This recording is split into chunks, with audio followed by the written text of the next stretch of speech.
Logan, you look like you're about to wing it. Oh no! I got 10, dude. No. Logan brought like a 10. He got. We're not doing 10. Unfortunately, I also have to piece off the show in a minute. So, I have narrowed it down to 5. So I'm gonna start with an easy one. Flight Simulator is available on console Game Pass today. During the Xbox press conference, they're just gonna go ahead and put it on Game Pass. Way to really go out on a limb there, Logan. I know. It's an easy one. There's my easy one. Next one. Ubisoft announces new Mario Rabbids game. No, not another one. No. I sold way too well not to make another one. That game's amazing. I appreciate Mario Rabbids Kingdom. I appreciate it. I'll try it. Oh, dude, you should try it. Do you like XCOM at all? I can't. Yes and no. It's like love-hate. It's like baby's first XCOM. It's so good. Baby's first XCOM. Or if XCOM's not floating your boat, like think it's like a more simplified Final Fantasy Tactics. Okay. All right. Cool. I'll have to try it. It's not that. Yeah, you don't have to worry about the ATB system because Tactics had kind of a weird ATB system. Like you cast a spell and you have to wait for someone to conjure it, which could be like seven moves later and stuff like that. You don't have to worry about all that.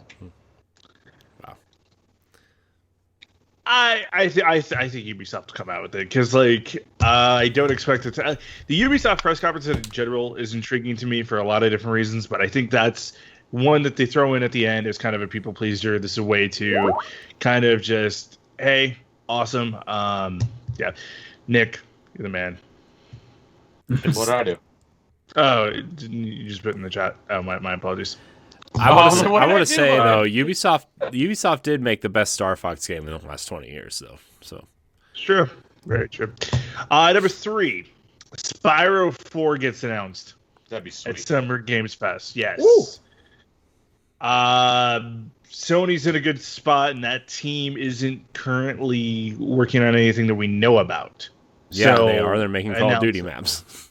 Well, they're making Call of Duty maps, but put that team to work with Spyro 4. I think this game has been in development for about 1.5, 2 years. I don't think it gets released until fall or holiday 2023, but I think a Spyro 4 announcement is coming. Didn't they also kind of tease it in the Crash art book or whatever that there's Spyro concept art in there or something? Well, yeah, roughly. And the assumption too was because we got the Crash remastered collection, and then we immediately got within a year or two we got a Crash 4, right? And Crash 4 was fun. It was good times. A lot of fans thought, okay, they're going to do the exact same thing here with Spyro. Spyro Reignited trilogy came out. It was awesome. It was a great time. And now we're going to get a new Spyro game. Also, wouldn't totally shock me to see Spyro coming into Crash Team Racing because I know that they're trying to revamp that series or that game a little bit. So we'll see what happens there. Sunset Overdrive Remastered is coming in spring 2000, is coming in 2022. Sunset Overdrive 2 is coming in 2023. You really think Insomniac's going to give up Ratchet and Spider-Man to do that? I think they are because of my last prediction, which we're going to talk about here in a second. I think Insomniac's working on 2 big games right now, and I think Sunset Overdrive is one of them. I think that they are aiming for a summer 2022 release with the remaster because that's the perfect summer game to do. I think 2023 sets up for Sunset Overdrive 2 to come out, PlayStation 5 exclusive, and I think that game is part of the one that starts this. We are not continuing to put games on the PS4. So the remaster will absolutely come out on PS4, but Overdrive 2 is a PlayStation 5 exclusive. We will have consoles in homes by then at a consistent enough basis where, that's going to be the end of the sharing console with the developers thing. Here's my thing when I say this to Sunset Overdrive Remastered. They're probably going to let another studio handle the remastering of that because which is fine. Yeah. Blue Point. Because I mean, if anyone's beaten Spider-Man Miles Morales, they already know that Spider-Man 2 has been set up from the ending of Miles Morales and stuff like that. So if anything, Insomniac right now is probably going to have to divide their time between the next Spider-Man sequel as well as whatever they may want to do with the next IP. That's just the way I'm thinking about it. Yes, I am still all for like Sunset Overdrive 1 coming to PlayStation, as well as a sequel to Sunset Overdrive. But I think Insomniac might be. I think if you put all that in Insomniac's hands, it might be a little too big of a bite for them to chew. Which leads me into my last one. Spider-Man 2 is getting a spring release. Interesting. Because I think God of War is coming in the fall.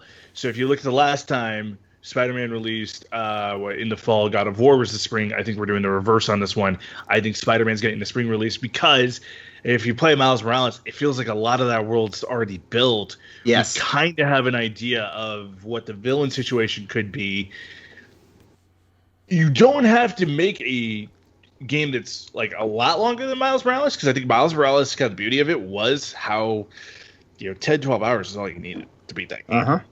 I think maybe you go 18 hours with the next Spider-Man game, but the world's there. I think Insomniac's ready to go. I think we get a big announcement about it. I think we get a dedicated state of play in like September, October, and then that sets up pre-orders and all that good stuff going for a spring release.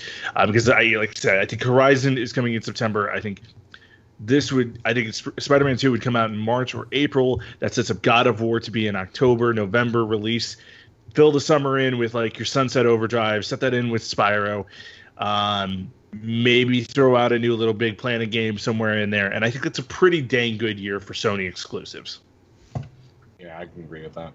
Yeah, man, Logan brought this. Can I show one more? Fine, because I just want to piss Dan off. No Breath of the Wild 2 announcement. Phantom Hourglass from DS is getting remade. I hate you. Go away. You're fired. I do like. Go watch High School Musical. No. The Logan pen tap. I like that a lot. Link between two worlds, at least, not Phantom Hourglass. Phantom Hourglass coming to Switch, or Minish Cap. I did mention it to one of my friends who's a journalist, and he's like, "God, I hate that." He's like, "I hate how like that could happen on the object." Like, he's like, "I don't believe it for a second. I think Breath of the Wild 2 is getting a huge blowout." He's like, "But yeah," he's like, "How Nintendo of a move would it be to not show it instead give you like Phantom Hourglass?" Because the only reason I say Phantom Hourglass is they did renew the trademark back in March. Well, they do that for all their games, though. Yeah, they do that for all their games. Yeah, right. Yeah, I still think it's getting remade. I hate you. Go watch High School Musical, nerd. You're watching. We had a live watch along. Yeah. High School Musical, the series. Wait, High School Musical, the series. There we go. Yeah. It's all right. After E3, I promised Logan that we could do a live Twitch watch along on the Entertainment Twitch channel. So, Josh wants to join us for that too, by the way. For High School Musical. God.